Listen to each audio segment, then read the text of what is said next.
Making ready for the first Artemis mission around the moon and back, the space station is getting a new doorway to space. And how to know when and where you can look up to spot the station. A few of the stories to tell you about this week at NASA. Teams at our Kennedy Space Center have been practicing stacking the Space Launch System or SLS solid rocket boosters and other work to make ready for the launch of our uncrewed Artemis 1 mission next year.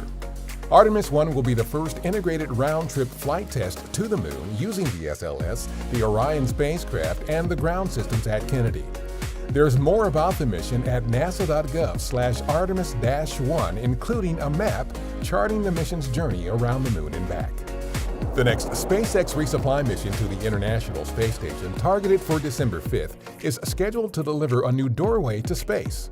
The size of the NanoRacks Bishop airlock module will make it easier to move larger payloads inside and outside the station and could help increase the volume of research.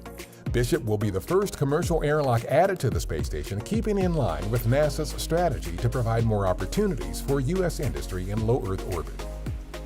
Believe it or not, there are several thousand locations around the world where it's possible to see the International Space Station from the ground as it passes overhead, traveling at more than 17,000 miles per hour. The station is one of the brightest objects in the sky and easy to spot if you know where and when to look.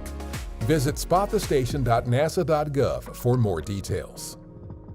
NASA's Break the Ice Lunar Challenge is looking for ideas for new technologies to excavate the moon's icy regolith or dirt and deliver it to a hypothetical processing plant at the lunar South Pole. Such a system could support a sustained human presence on the moon by the end of the decade. The two-phase competition offers up to $5 million in prize money between both phases. For more details, go to nasa.gov/breaktheice. This is our first Thanksgiving up here with 7 crew members, and so we plan to have a special meal. When it comes to Thanksgiving meals, the crew aboard the International Space Station and all of us on Earth can be thankful for a system created in the early days of the Apollo program to provide safe food for astronauts on space missions. Today, that system, called the Hazard Analysis and Critical Control Point, is a food industry standard adhered to by all the companies that put food on your Thanksgiving table. And it's a key reason why illness from packaged food is extremely rare.